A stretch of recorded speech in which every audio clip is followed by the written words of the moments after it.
गोविंद मेरी यह प्रार्थना है, भूलूं न मैं नाम कभी तुम्हारा। निष्काम हो के दिन रात गाऊं, गोविंद दामोदर माधवेति। देहांत काले मम सामने हो, बंसी बजाते मन को लुभाते। गाता यही मैं तननाथ त्यागूं, गोविंद दामोदर माधवेति।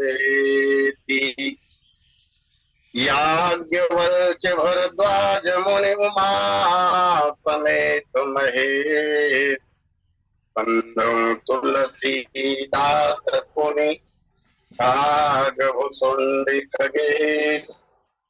सिया मांडवी उर्मिला श्रुति कीरति परपाम, चार ललन चारो कुलनी करत प्रणाम। गिरिजापति गिरिजा गणेश शेष सारद श्रुति, व्यास वाल्मीकि के पद पंकज नित ध्याऊं मैं। द्वादश भागवताचार्य चतुर संप्रदायाचार्य, श्री शंकर आचार्य को सपरिकर मनाऊं मैं। तुलसी कबीर सूरनाभा प्रियादास मीरा, श्री नानक चैतन्य जीव को अनुगत रहाऊं मैं। जयवर सब मिली मोहि, मन वच क्रम छल जनित। परिकर हरिहर यशहि भर भर गाऊं मैं। भर भर गाऊं मैं। पुनि नारद कर मोह अपारा, बहुरी कहसी रावण अवतारा। बोली लखन से रामचंद्र की जय। अनंतानंत अनंत कोटि ब्रह्मांड नायक अकारण करुणा वरुणालय मर्यादा पुरुषोत्तम त्रिभुवन मोहन मेरे परम इष्ट श्री सीतारामचंद्र जी महाराज, श्री राम कथा के आद्य आचार्य भगवान शंकर जी, श्री सीताराम जी के चरण कमलों में नित्य अनुराग रखने वाले अंजनी नंदन हनुमान महाराज, संसार की सबसे बड़ी आचार संहिता कालजयी ग्रंथ श्रीमद रामचरितमानस के सर्जक, प्रातः स्मरणीय पूज्य पाद कविता कारण केसरी कविकुल भूषण श्री राम कथा रसोत्थिक संत शिरोमणि गोस्वामी जी महाराज, श्री राम कथा सत्संग लिंक के संयोजक एवं संचालक आदरणीय पटेल जी, प्रथम लिंक के वक्ता आदरणीय श्री के सिन्हा जी, श्री राम कथा सत्संग लिंक में जुड़े समस्त समादरणीय महानुभावों, अर्चनीय वंदनीय पूजनीय माताओं तत्पर, आइए भगवान की असीम अनुकंपा से भगवत कथा अमृत पान करने के लिए अथवा गाने के लिए जो समय हमें प्राप्त हुआ है उस समय का सदुपयोग करने का प्रयास। इस प्रसंग पर कालभूषण जी और गर्भ जी का जो संवाद चल रहा है, आज 26वीं कड़ी सुनने जा रहे हैं। 84 प्रसंगों में से यह द्वितीय प्रसंग है। प्रथम प्रसंग पर रामचरित सर कहस अपारा 4 दिनों तक कथा हुई थी और 5वीं कड़ी से लेकर द्वितीय प्रसंग गतिमान है। कल कथा के क्रम में हम लोगों ने दर्शन किया था, देवर्षि नारद भगवान श्रीमन नारायण के ऊपर बहुत से आरोप लगा रहे, जैसा कि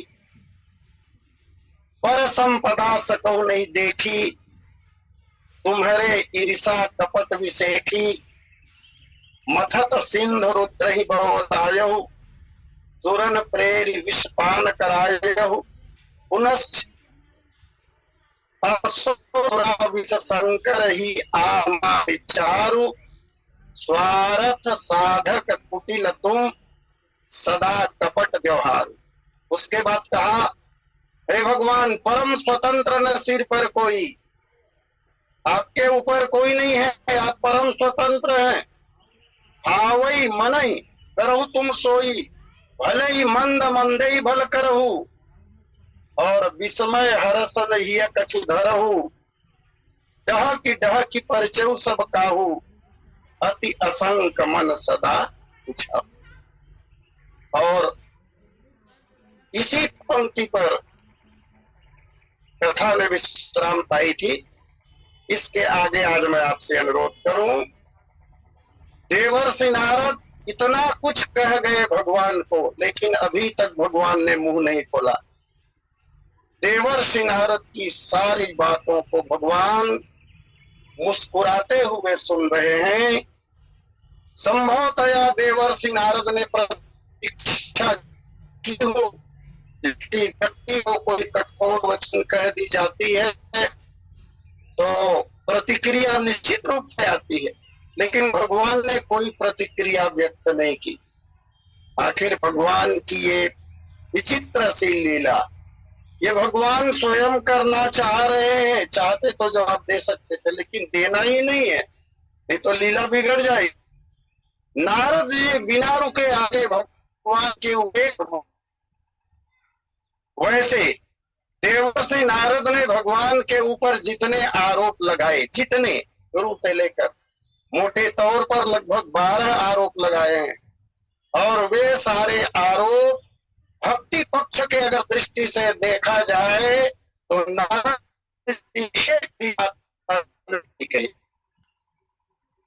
जितने आरोप भगवान के ऊपर लगाए हैं, नारद जी ने यद्यपि क्रोध में आकर ये सारी बातें कही भगवान से, भगवान के ऊपर दोष लगाया, लेकिन एक भी दोष नहीं है। भक्ति की दृष्टि से अगर इन पर विचार किया जाएगा, ये भगवान के गुण ही। और इसी क्रम में, दोषों के क्रम में, तब नारद जी ने कह दिया, कर्म शुभाशुभ तुम्हें न बाधा, अब लगी तुम ही न काहू साधा। कर्म शुभाशुभ तुम्हें न बाधा। हे नारायण, शुभ और अशुभ दोनों तरह के कर्म आपको बाधित नहीं करते, जबकि शास्त्रों का नियम है सारे संसार के प्राणियों को उनके शुभ और अशुभ दोनों तरह के कर्म बाधित करते हैं। अवश्यमेव भोक्तव्यम कृतम कर्म शुभाशुभ, लेकिन शुभ और अशुभ दोनों तरह के कर्म बाधित नहीं करते। आप अच्छा करेंगे तो, आप बुरा करेंगे तो उसका फल आपको भोगना नहीं पड़ता। अब लगी तुम हो न काहू साधा। अभी तक आपको किसी ने ठीक नहीं किया, आप मनमाना आचरण करते रहे, जिसे जो बनाना था आप बनाते रहे। भले ही मंद ही भल करहु, लेकिन किसी ने भी आपको आज तक रोका नहीं, टोका नहीं। और भले भवन अब बायन दीना, भले घर में आपने बायन दिया है। गांव की भाषा में बायन को बैना कहते हैं। हमारे क्षेत्र में जो हम सुनते हैं बैना, विवाह आदि शुभ कार्य जब होते हैं घरों में, तो ब्राह्मणों को या संबंधियों को या जिनके साथ अच्छा संबंध है उन लोगों को, अथवा उसके पहले किसी और के घर से जो बैना आया है उसको लौटाने का रिवाज है। जो मिष्ठान बने होते हैं उन्हीं मिष्ठानों को दिया जाता है, उपहार के रूप में, दान के रूप में, या उत्सव मनाते समय उत्साह के कारण भी। देवर्षि नारद ने कहा भले भवन अब बायन दीना। महाराज, अभी तक आपने ऐसे लोगों को बायन दिया, ऐसे लोगों को बहना दिया जो लौटा नहीं पाए। सब लोगों के घर से बहना नहीं आता। प्रायः समाज में देखा जाता है, जो संपन्न लोग होते हैं, भरा पूरा घर जिनका होता है, जो समर्थ होते हैं, वो लोग बहना वापस लौटाते हैं। जिनके घरों से पूर्व आए हैं उन्हें बहना देते हैं, लेकिन सब लोग नहीं लौटा पाते। मान लीजिए कोई उत्सव विवाह का हो रहा हो, कर्ज आदि करके ले देकर उस उत्सव को संपन्न कराए हो, तो ऐसे परिवारों के लिए सबको बहना देना संभव नहीं होता। देवर्षि नारद यही कह रहे हैं, अभी तक आपने जिन जिन लोगों को बायन दिया, जिन जिन लोगों को बहना दिया, महाराज वो सब गरीब थे अथवा डरपोक थे, वो आपसे टकरा नहीं पाए, बहना की वापसी नहीं किया। भगवान शंकर को आपने बहना दिया, जहर का बहना दे दिया, और भगवान शंकर भोले भाले उन्होंने स्वीकार कर लिया। राक्षसों को आपने मदिरा का बहना दे दिया, राक्षस भी समझ नहीं पाए और उस बहना को वापस नहीं किया उन्होंने। लेकिन अब भले भवन, अच्छे घर को आपने बहना भेजा है, अच्छे घर को बायन दिया है, अर्थात मुझे आपने बायन दिया, और मैं तो समर्थ हूं, मैं सक्षम हूं। जो आपने दिया है वो बायन मैं अवश्य आपको वापस लौटाऊंगा। पावहु गे फल आपन कीन्हा। आपने मेरे साथ जो किया है ना महाराज, उसका फल आपको भोगना पड़ेगा। किसी ने पूछा होगा नारद जी से, आपको कौन सा बहना दिया था भगवान जिसे आप वापस करेंगे? तो नारद जी का संभवतः उत्तर यही रहा होगा, मुझे भगवान ने दुश्मनी का बहना भेजा, अपमान का बहना भेजा था। भरी सभा में मेरा अपमान उन्होंने करवाया था, और इस बहना को, इस बायन को मैं निश्चित रूप से वापस लौटाऊंगा। मैंने अभी अभी निवेदन किया था, देवर्षि नारद यद्यपि क्रोधावेश में आकर भगवान के ऊपर आरोप लगा रहे हैं, लेकिन भक्ति पक्ष से अगर विचार करके देखा जाए, जैसा कि परम स्वतंत्र न सिर पर कोई, फिर शुभ और अशुभ कर्मों का फल आपको भोगना नहीं पड़ता, तो इस संबंध में भक्ति परक अगर विचार रख कर देखा जाए तो नारद जी का कथन बिल्कुल भी असत्य नहीं है। कुमार संभव के दूसरे सर्ग में कवि कह रहे हैं, जगद्यो निग्योनिस्त्वं जगदंतो निरंतकः जगदादिर्नादिस्त्वं जगदीशो निरीश्वर। हे परमेश्वर, हे भगवान, आप समस्त संसार के उत्पत्ति स्थान है, जगत के उत्पत्ति स्थान आप हैं, आपका उत्पत्ति स्थान कोई नहीं है। आप जगत के प्रलय करता है, लेकिन आपका विनाश कभी नहीं होता, आपका अंत कभी नहीं होता। आप जगत के आदि कारण हैं, आपसे आदि कोई नहीं है, आपसे पहले कोई नहीं है, जगत के आदि कारण आप हैं। और मानुष जी में भी इस बात की पुष्टि होती है, जग कारण तारण भव भंजन धरनी भार। जग कारण तारण भव, जगत के मूल कारण आप ही हैं। फिर श्री राम अवतार प्रसंग में जो दोहा आता है, विप्रधेनु सुर संत दीन मनुष्य अवतार, निज इच्छा निर्मित तनु माया गुण गोपाल। आप माया से, गुण से और इंद्रियों से परे हैं। इस तरह आप ही सर्वव्यापक हैं, आप ही जगत के नियंता हैं, आप सर्वेश्वर हैं, और आप से पहले कोई नहीं है। इस तरह भगवान के ऊपर जितने दोष लगाए देवर्षि नारद ने वो वस्तुतः दोष के रूप में न सही लेकिन गुणों के रूप में तो सत्य ही है। नारद जी ने कहा आपने मुझे जो वायन भेजा है उसका फल आपको अवश्य में भोगना पड़ेगा। पंचहु मोहि जवन धरि देहा सोई तनु धरहु श्राप मम एहा। और फिर नारद जी ने श्राप घोर श्राप भगवान को दे दिया। पंचहु मोहि जवन धरि देहा, आपने जो शरीर धारण करके मेरे साथ छल किया है, जिस शरीर को धारण करके आपने मुझे छला है, मुझे ठगा है। पंचहु मोहि जवन धरि देहा सोई तन धरहु श्राप मम एहा।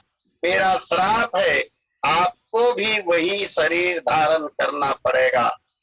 संकेत ये है यहाँ पर पंचहु मोहि जवन धरि देहा, मुझे आपने जिस शरीर को धारण करके ठगा। जैसा कि इस कथा में हमने देखा, इस प्रकरण में भगवान ने ठगा नारद को, तो भगवान का स्वरूप क्या था? राजा का रूप धारण करके भगवान आए थे। नृपतन धरितः गयो कृपाला और कुंवरी हरसि मेलेउ जयमाला। राजा का रूप धारण करके आए थे। नारद जी वही कह रहे हैं कि आपने मुझे राजा का रूप धारण करके छला है, इसलिए आपको भी राजा का रूप धारण करना पड़ेगा। किसी राजा के यहाँ आपको जन्म लेना पड़ेगा और आप भी राजकुमार रहेंगे। एक दिन आपको भी राजा बनना पड़ेगा। पंचहु मोहि जवन धरि देहा सोई तनु धरहु, वही शरीर धारण करेंगे। श्राप मम एहा, यही मेरा श्राप है। विचारणी तथ्य यहाँ पर यह है, आप स्वतंत्र हैं, जगत के मूल कारण आप ही हैं, इसलिए जरूरी नहीं है कि आपको यह शरीर धारण करना पड़े। आप ईश्वर हैं, कर भी सकते हैं, नहीं भी कर सकते हैं, लेकिन मैं श्राप दे रहा हूं।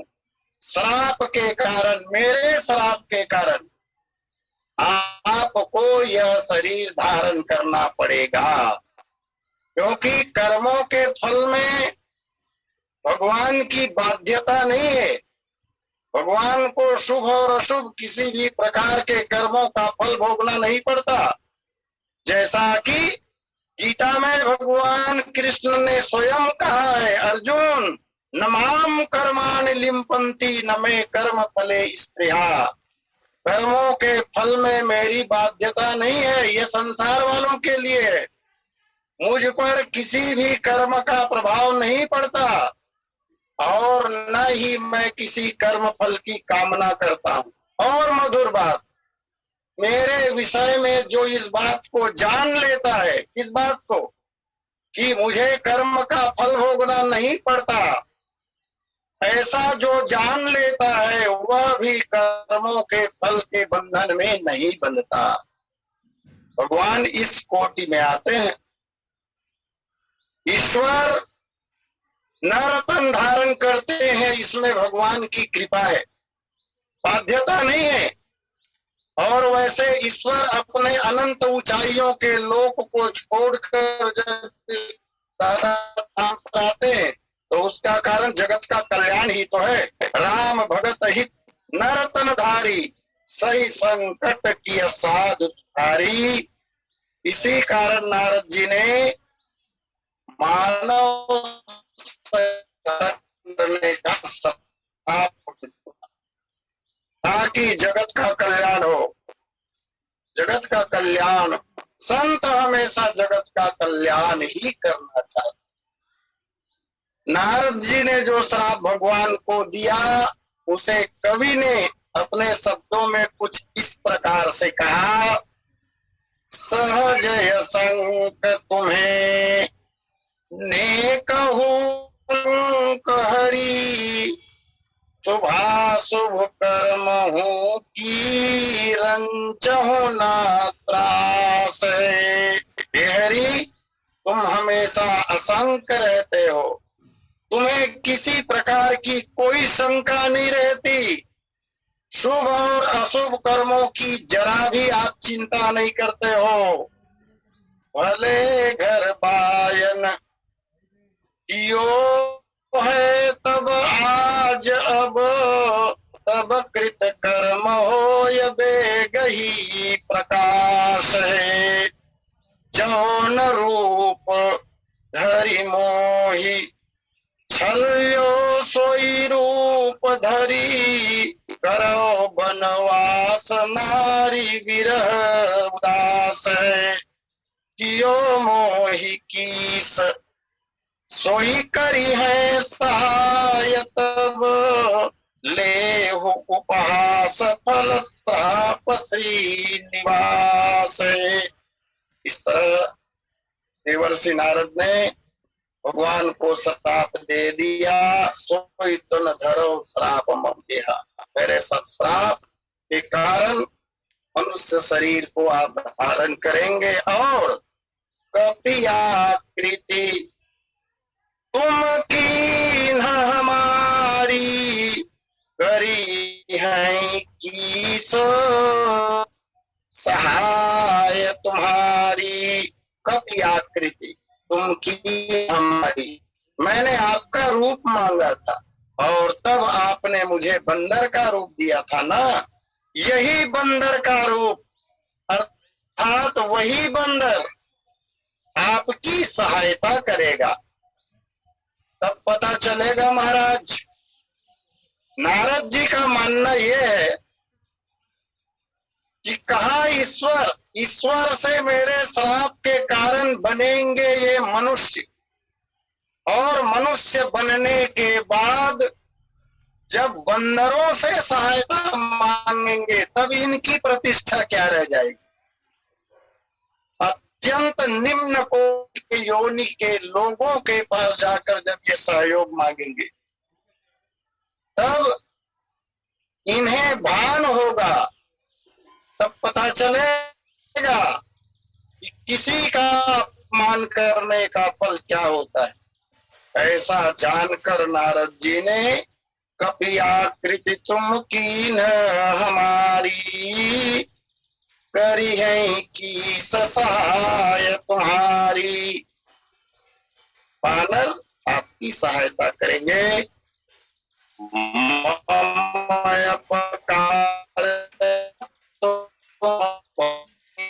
नारी बिरह तुम हो दुखारी। मम अपकार, आपने मेरा अहित किया है। मम अपकार तुम्हारी, मेरा आपने बहुत बड़ा अपकार किया है, अहित किया है। नारी के विरह में, पत्नी के वियोग में आपने मुझे बहुत तड़पाया है। नारी विरह तुम्हारी, तुम भी पत्नी के वियोग में दुख पाओ। पिछले कथा के क्रम में मैंने अनुरोध किया था कि देवर्षि नारद ने विश्व मोहिनी को मन से पत्नी मान लिया। यहाँ स्पष्ट रूप से पता चल रहा है कि पत्नी के वियोग में आपने मुझे तड़पाया, जबकि विवाह अभी हुआ ही नहीं था। मन से उन्होंने मान लिया था। एक बात जरूर है, हे नारायण, आपने मेरा विवाह ही होने नहीं दिया, लेकिन आपका तो विवाह होगा। आपका विवाह होगा, दाम्पत्य जीवन बिताओगे आप, और उसके बाद नारी का विरह आपको प्राप्त होगा। ये मेरा श्राप है। इस तरह भीषण श्राप देवर्षि नारद ने भगवान को दिया। तब गोस्वामी जी महाराज कहते हैं, श्राप शीस धरि हरसिह, प्रभु बहु विनती की न निज माया के प्रबलता, करसि कृपा निधि लिन्न। हसी सधरि हरसी। नारद जी ने जब श्राप दिया तो उस श्राप को भगवान ने बहुत प्रसन्नता पूर्वक सिरोधार्य किया। इसीलिए तो भगवान यह लीला कर रहे थे। भगवान ये चाह ही रहे थे कि नारद बहुत अधिक क्रोधातुर हो और क्रोधातुर होकर मुझे भीषण श्राप दे दे। इसमें होगा क्या, नारद का भी कल्याण होगा और नारद के साथ साथ जगत का कल्याण। और भगवान सदा जगत का कल्याण करना ही चाहते। छोटा सा निवेदन, देवर्षि नारद ने जितने आरोप भगवान के ऊपर लगाए थे, जो बात मैंने बीच में छोड़ी, नारद श्राप का स्तुति परक अर्थ भी है। थोड़ा सा उस पर विचार करें। यद्यपि क्रोध में आकर नारद जी ने भगवान के ऊपर ये दोष लगाए थे, लेकिन संसर्ग जना दोष गुणा भवंती, इस न्याय के अनुसार बाहर से जो दोष दिखाई देते हैं वो महान लोगों के, महान व्यक्तित्व के और खासकर देवताओं के, ईश्वर के, भगवान के संदर्भ में गुण ही होते हैं। जैसा कि पहले दोष लगाया था नारद ने, पर संपदा सकहु नहीं देखी, और इसका स्तुति परक अर्थ अगर लगाएं तो विद्वानों का ऐसा मत है, पर कहते हैं शत्रु को, दुश्मन को। पर संपदा पहले अर्थ में नारद जी के अनुसार दूसरों की संपदा को, दूसरों के ऐश्वर्य को आप नहीं देख सकते, इस अर्थ में उन्होंने श्राप दिया था। लेकिन स्तुति परक अर्थ यह बनता है, पर माने शत्रु, शत्रु की संपदा अर्थात आसुरी संपदा। आसुरी संपदा का तात्पर्य हुआ बुराइयां। आप अपने भक्तों में आसुरी संपत्तियों को नहीं देख सकते। आपके भक्तों में, संतों में अगर किसी प्रकार की आसुरी वृत्ति आई, अवगुण आया, दोष आया, तो आप उसे सहन नहीं कर सकते महाराज, और उन बुराइयों को दूर करने के लिए आप कमर कस लेते हैं। इस तरह ये तो भगवान का गुण ही है। पुनः दूसरा आरोप जो नारद जी ने लगाया था, तुम्हारे ईर्षा कपट विषय की, तुम बहुत ईर्षालु हो और कपटी भी हो, तुम्हारे ईर्षा कपट विषय की, ये नारद जी का आशय। लेकिन स्तुति परक दृष्टिकोण से भगवान की विशेषता ये है कि भगवान कपट और दम्भ से परे हैं। अच्छा, विशेष शब्द का अर्थ अगर देखा जाए तो विशेष माने खास तो होता ही है, लेकिन विगत शेष, विशेष, शेष में भी उपसर्ग है, विका तात्पर्य विगत, और शेष अर्थात ईर्षा और कपट आप में लेश मात्र भी नहीं है। गहीन पाप पूर्ण गुण दोषो, तो यह भी भगवान का गुण ही है। तीसरी बात कही थी नारद जी ने, मथत सिंधु रुद्र बौरायो, सुरन प्रेर विष पान करायो। तो ये भगवान के ऐश्वर्य को प्रतिपादित करने वाला तथ्य है। इसका एक भाव यह भी होगा, मथत सिंधु रुद्र बौरायो, सुरन प्रेर विष पान करायो। आप सर्वशक्तिमान हैं, आपके लिए कोई भी कार्य दुस्साध्य नहीं है। इस रूप में आपने शिव जी को अमृत ही पिलाया है महाराज, और विष के माध्यम से अमृत पिलाया। जगत वालों के लिए वो भले जहर है, लेकिन भगवान शंकर के लिए तो वो अमृत ही है। कोई असर भगवान शंकर में वो डाल नहीं सकता, नहीं सका, और ऐसा करके आपने भगवान शंकर को स्थापित कर दिया, प्रतिष्ठित कर दिया। भगवान शंकर के ऐश्वर्य में 4 चांद लगा दिए आपने। और एक बड़ी बात, शिव जी को विष पिलाकर आपने जगत का कल्याण किया है। अगर शिव जी को विष न पिलाए होते तो उस विष के प्रभाव से सारा संसार ही नष्ट हो गया होता। अच्छा काम किया भगवान आपने। तो यह भी भगवान की बड़ी विशेषता है। आगे जो बात कहा था नारद जी ने, असुर सुरा विष शंकर ही आप रमामणि चारु, असुरों को आपने मदिरा पिलाई, शंकर जी को आपने जहर पिलाया। तो ये काम बहुत अच्छा किया आपने महाराज। जो जिस लायक था उसे उस तरह की चीजें आपने दे दी। ये राक्षस शराब के ही अधिकारी थे, इनको आपने शराब दी, अच्छा काम किया आपने। शंकर जी को विष दिया, यह भी ठीक कार्य किया आपने जगत की रक्षा के निमित्त। और आप रमामणि चारु, चारु माने सुंदर, अच्छा। लक्ष्मी और मणि को आपने रखकर भी अच्छा कार्य किया। कदाचित लक्ष्मी को और कौस्तुभ मणि को आप न रखे होते। ये दुर्लभ वस्तुएं हैं महाराज, इसे कौन पाना नहीं चाहेगा। इसे पाने के लिए देवता और राक्षस आपस में भयानक विवाद करते, संग्राम हो जाता। तो इस तरह जो व्यक्ति जिस योग्य था उसे उसी तरह की वस्तुएं आपने प्रदान करके जगत का कल्याण किया है। यह भाव स्तुति परक अर्थ में स्पष्ट होता है। नारद जी ने एक बात और कही थी भगवान से कि स्वार्थ साधक कुटिल तुम सदा कपट व्यवहार।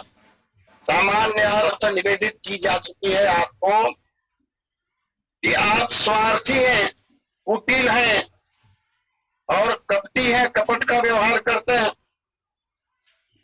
स्वार्थी और कपटी हैं, लेकिन भक्ति की दृष्टि से अगर देखा जाए तो ऐसा भी अर्थ बनता है कि जो स्वार्थी और कपटी है उनके लिए आप कुटिल हैं। स्वार्थ में मरने वाले लोग और जगत के साथ कपट का व्यवहार करने वाले लोग, ऐसे लोगों के भी आप स्वार्थ साधक हैं। और उन्हें जब आप सजा देते हैं महाराज, तब वो नम्र हो जाते हैं। इस तरह आप जगत का कल्याण करते हैं। फिर कहा था परम स्वतंत्र, आप परम स्वतंत्र हैं। और इस शब्द के द्वारा भगवान को समर्थवान, परम सामर्थ्यवान सूचित किया। स्वतंत्र का एक बड़ा सुंदर सा अर्थ और निकलता है। स्वतंत्र माने आजाद, सामान्य अर्थ है। लेकिन इस शब्द को अगर तोड़ दिया जाए तो स्व अलग हो जाएगा और तंत्र अलग हो जाएगा। स्वधन तंत्र बराबर स्वतंत्र। और स्व माने होता है निजी, स्व माने निजी, निजी तंत्र, स्वयं की प्रणाली, स्वयं की विधा, स्वयं की विधि, अपने तंत्र के द्वारा, अपने प्रणाली के द्वारा, अपनी विधि के द्वारा आप समग्र विश्व को नियंत्रित करते हैं। आनंद जी में भी ये बात कही गई है, अगत हित निज तंत्र नित रघुकुल मणि। भगवान आत्मतंत्र के द्वारा जगत को नियंत्रित करते हैं, जगत का संचालन करते हैं। नारद जी ने यह भी कहा था परम स्वतंत्र, न सिर पर कोई, न सिर पर कोई, आपके सिर के ऊपर कोई नहीं है, मतलब आपसे बड़े कोई नहीं है। यह बात भी सत्य है, सबसे बड़े तो भगवान ही है। महतो महीयान, ईश्वर से बड़ा कोई होता ही नहीं है। महतो महीयान, आप सबसे बड़े हैं, आप सबसे श्रेष्ठ हैं। आपकी आज्ञा पर ही सबको चलना पड़ता है महाराज।